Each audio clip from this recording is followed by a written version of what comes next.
আসসালামু আলাইকুম। আজকে আমরা S4 এর রিএন্ট্রিটা ফলো আপ করব আমরা S4 এর রিএন্ট্রি নেওয়ার জন্য কি ফলো করলাম এই বিষয়টা সুন্দরভাবে আজকের ভিডিওতে তুলে ধরা হবে। আমি যেই সব কিছু ইউজ করতেছি এই সবগুলো আর কি আপনারা প্লেলিস্টে পেয়ে যাবেন আমাদের ভিডিওগুলো। আমি সেম এসওপিটাই ফলো করতেছি। আমি ভিডিওতে যেগুলো বুঝাইছি সেম জিনিসটা আমি এখানে ফলো করতেছি। সো আপনাদের যদি কোনো কনফিউজ থাকে কমেন্ট বক্সে কমেন্ট করতে পারেন অথবা আপনারা যে ডাইরেক্ট প্লেলিস্টে ভিডিওগুলো দেখতে পারেন। So number one time frame আমার এইখানে আছে হলো CSM S4 time frame. S4 time frame এখানে সিএসএম এটা হলো আমার রিএন্ট্রি পয়েন্ট 5 আর 10 লো প্লাস মিড বিবি। তো মিড বিবিটা অনেক দূরে আছে, আমি ফার্স্ট প্রায়োরিটি দিতেছি 5 আর 10 লো এটাকে। অ্যান্ড আমার 2 নম্বর টাইম ফ্রেম যেটা করছে সেটা হলো যে লো বিবি রিজেক্ট করছে। এইখানে যদি দেখ যে আমার লো বিবিটাকে রিজেক্ট করছে, লো বিবিতে টাচ করলো দেন ক্যান্ডেলটা উপরে যাইতেছে। তো এখানে আমি যেটা পেলাম সেটা হলো যে লো বিবি রিজেক্ট। এখন আমি যাই 3 নম্বর টাইম ফ্রেম। 3 নম্বর টাইম ফ্রেম আমার এইখানে যেটা আছে সেটা হলো যে এক্সট্রিম। এখানে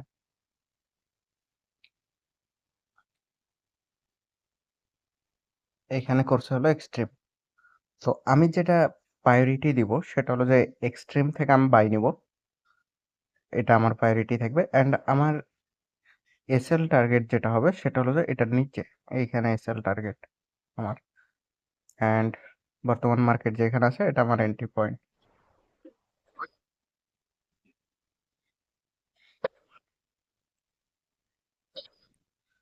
সো এখানে আমি যেটা করব সেটা হলো যে লট সাইজ অনেক বেশি নিব অ্যান্ড আমি ইউজ করব ফুল মার্জিন।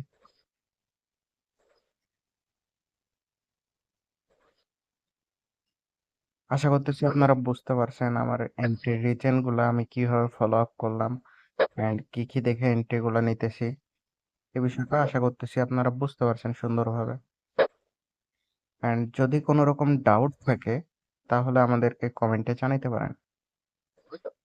আপনাদের জন্য কমেন্ট বক্স খোলা।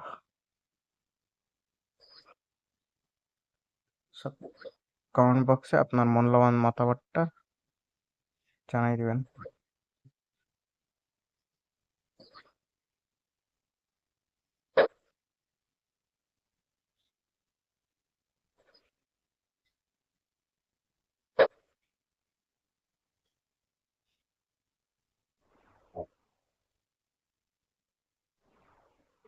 সো অলরেডি ফুল মার্জিন হয়ে গেছে, আর এন্ট্রি নেওয়া যাবে না। এখন জাস্ট ওয়েট করতে হবে, কারণ আমি এখানে যেহেতু ফুল মার্জিন ইউজ করছি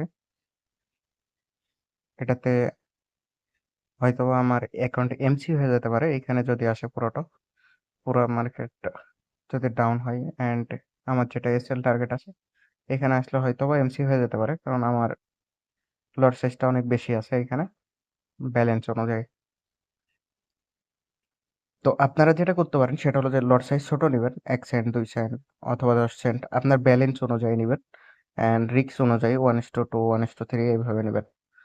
অ্যান্ড এখনো আমি টিপি টার্গেটটা ফিক্সড করি নাই।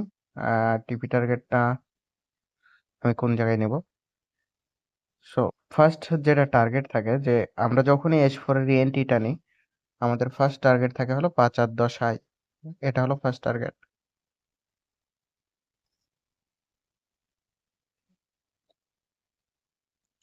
দেখা যাক মার্কেট ওইখানে যদি যাই।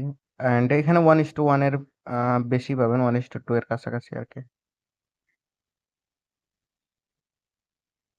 সো প্লটিং স্টিল দেখা যাক। 2,000 years later. এর খুব কাছাকাছি আছে মার্কেট।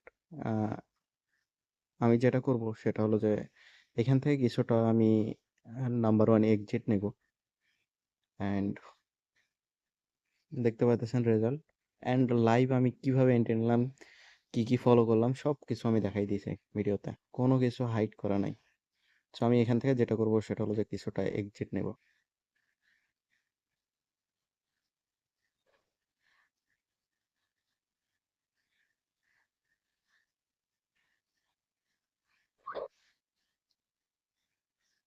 সো আমি অলরেডি এক্সিট নিয়ে নিছি অ্যান্ড ব্যালেন্স যেটা আছে এটাকে আমার যেটা করণীয় সেটা হলো যে এটাকে হোল্ড করতে হবে ব্যালেন্স। সবগুলো কিন্তু কখনোই হোল্ড করা পসিবল না অ্যান্ড এত বড় আরকি সাইকোলজিও হয় নাই যে সবগুলো আরকি হোল্ড করতে পারবো। এত দূরে এখনো যাইতে পারি নাই। অনেক ভয় লাগে।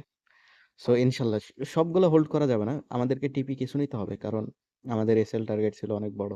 অ্যান্ড 1:1 এর থেকে একটু বেশি আরকি আমাদের প্রফিটটা হয়। এখন আমি যেটা করব সেটা হলো সবগুলো ব্রেক ইভেন করে দেব। তারপরে মার্কেট যেটা করে করুক। সো আশা করতেছি আপনারা সবাই বুঝতে পারছেন ভিডিওটা অ্যান্ড আপনারা কমেন্ট করবেন কোন বিষয়ের উপরে জানার আগ্রহ আছে অ্যান্ড কি জানার আগ্রহ আছে এই বিষয়গুলো কমেন্ট করবেন। আপনারা কমেন্ট করেন না। তো আমি কি শেয়ার করব আর? সো আশা করতেছি আজকের ভিডিওটাই এনজয় করছেন অনেক অ্যান্ড অনেক কিছু ক্লিয়ার হয়েছেন যেগুলো আরকি কনফিউজ ছিল। দেখা হইতেছে আমাদের নেক্সট ভিডিওতে। আজকের মতো এতটুকুই। আল্লাহ হাফেজ।